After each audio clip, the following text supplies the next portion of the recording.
That unbelievable. Unfucking believable.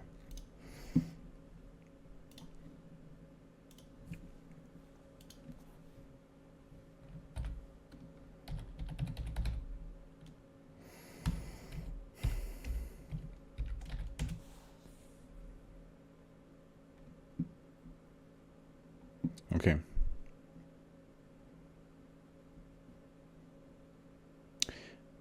Hold on. No, it's all right. Good, we're good. I'm not sure if Howard is probably not around or he's not back yet, so because I have a question to ask for Howard, and then I want to ask a question to you guys as well. So then I don't have to wait till December. Speaking of which, I did not take time to calculate which episode will come out at Christmas.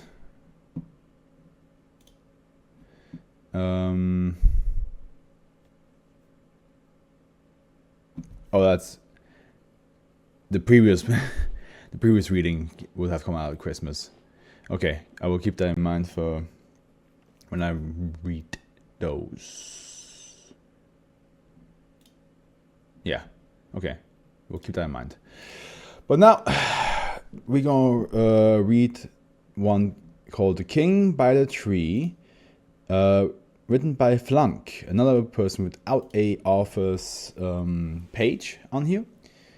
But we shall get started. All right. Object class Euclid. Special containment procedures. All entities leading to -B are to be surrounded by a wire mesh fence. The fence perimeter is to be patrolled to avoid civilian intruders, and any civilian crossing the perimeter must be administered Class B amnestics. Observation post 4 has been created near the village of Spain to remotely monitor the 32 known entries to -B. And here we have an entrance 22, demarcated in red. So that's an entryway right here. So if you, I guess if you jump through that thing, something happens. -A is a humanoid entity of variable appearances. -A is located inside -B and seems to be unable to leave this area or act outside it. See addendum 4/1. Then -A is able to partially control its physical appearance and usually takes the form of a child between 7 to 9 years old. Based on previous interaction recorded during reconnaissance missions, -A presents symptoms of intellectual disability. Its body is covered by different kinds of organic materials such as fur, sticks, and mud, and small living organisms, including birds, insects, rodents, and lichens. -A displays a positive emotional response to interaction with children, but shows fear when approached by adults. -A is typically found in the same location on the holm oak tree. Quercus ilex, with a weathered straw rope hanging from one of the tree branches. -B is an extra-dimensional space that occupies an approximately geographic surface of 0.15 kilometers squared. To date, 32 entries to -B have been identified and documented. Entrances are always centered on natural terrain, features such as rocks or trees, and are effectively invisible to the naked eye. Entrances to -B are normally inactive, but will activate if approached by prepubescent children. Adults approaching an entrance do not cause it to activate. Is this like a Neverland type of deal? No adults can go there, or a Narnia? -A is able to alter reality inside -B to a certain extent, changing the composition of matter and considerably affecting the behavior of indigenous fauna and flora of the area. During the last 50 years, -A has modified -B to reflect a series of themes from Aesop's fable, along other unidentified manifestations. Some animals within the area have shown the ability to speak, and commonly refer to -A as the king by the tree. Ride me. According to the results of field analysis, -B is geographically identical to the area it covers in its reality construct. Except for reconnaissance report 5. I just now realize I've missed out on the person's stream. Are they still streaming? Are they still streaming? Is my question. Or am I ultra late?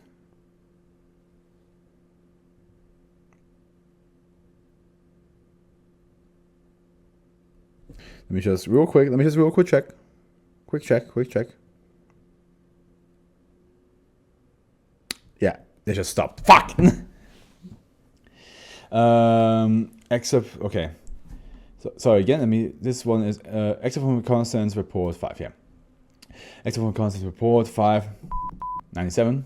Subject 5, male, 9 years old, equipped with a helmet with an integrated video camera, access -B through entrance 7.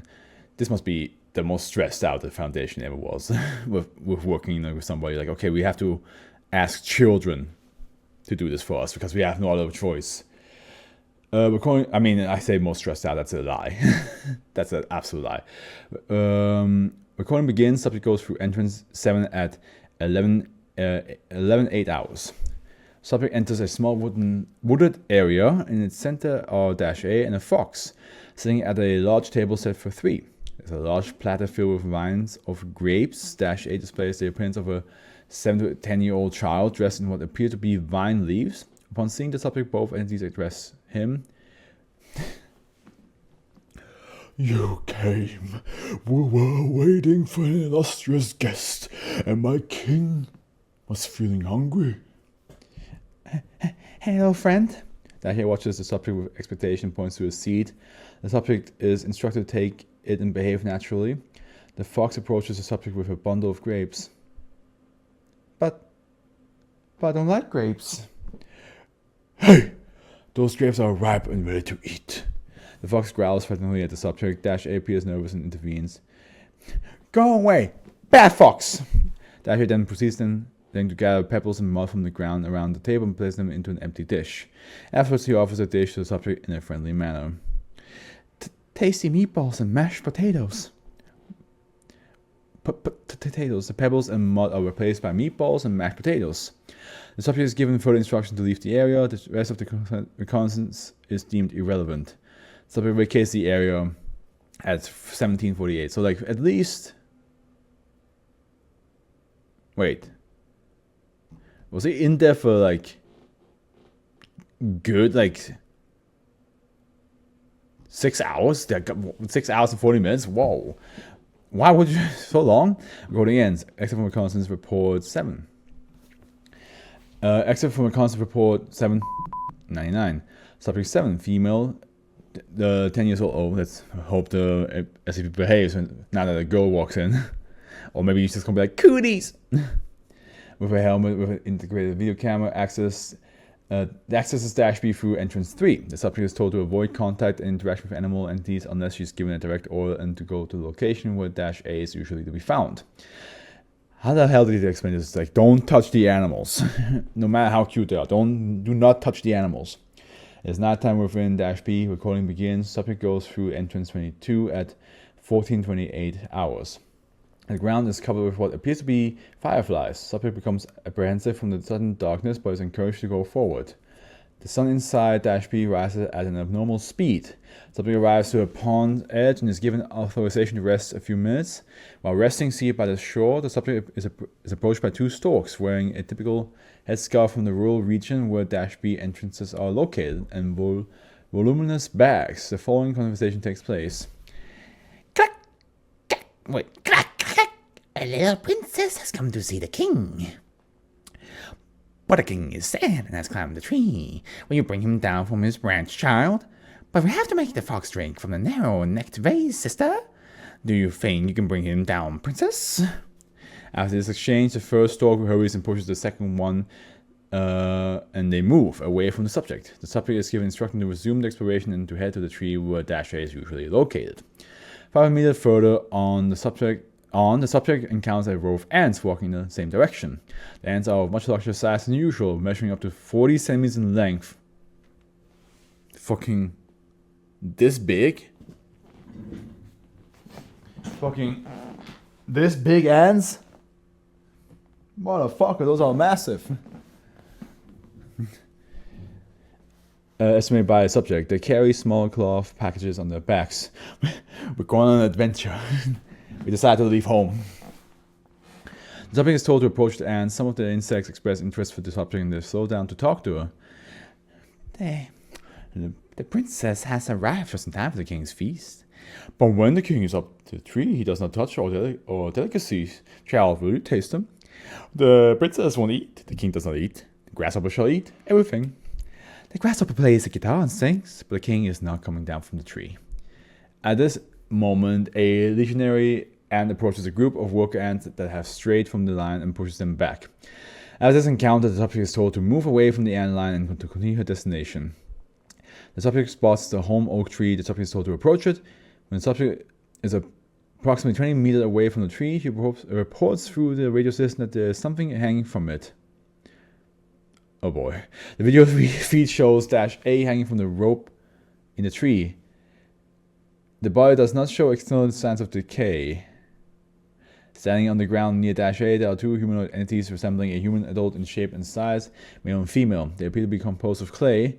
Both objects have acorns embedded on the surface, arranged in resemblance of simplified facial features. The subject points out that the objects are emitting sounds. The subject is told to approach the objects until a conversation between them is heard through the radio system. Are you fucking insane? You're seeing something that looks like a child hanging from a tree and two clay adults there. You should be like, okay, come out. Don't approach them. So object 1. Just take him to the door and just take him in the door, George. I will come no more. I feel like they're like, since they're clay, they have like really it takes like effort to open their mouth because like the clay constantly like shuts. Sure this comes from your fucking family. Of idiots, and you don't even know who your mother's father was. I tell you, he was the demon, and here's your punishment. Take him yourself with. Go fuck yourself, Josie. Oh my. You know what? You are a fucking coward. Don't look at me like that.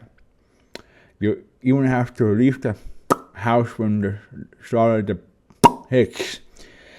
If it was up to you, in 1 week, the rest of the town would have seen your son doing those things.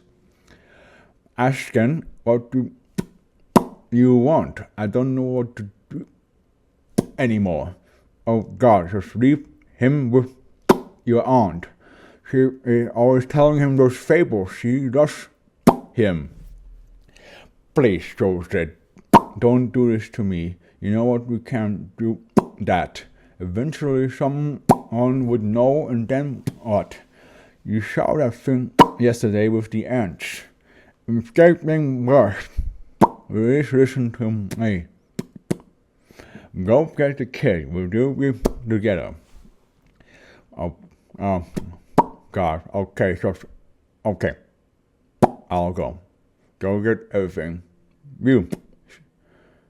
Mateo. Where are you? Come down here. He's already down in the kitchen. Jose. Oh, Mateo. Come here. We are going for a walk outside.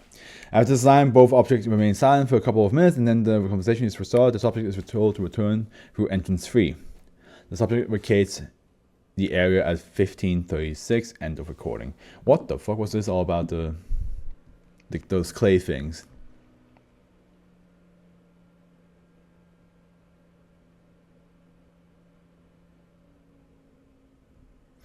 Looks like whatever -A was probably not very good to those clay creatures, from the sounds of it. But yeah, the fact that it's dead, it's kind of messed up. Yeah, it's.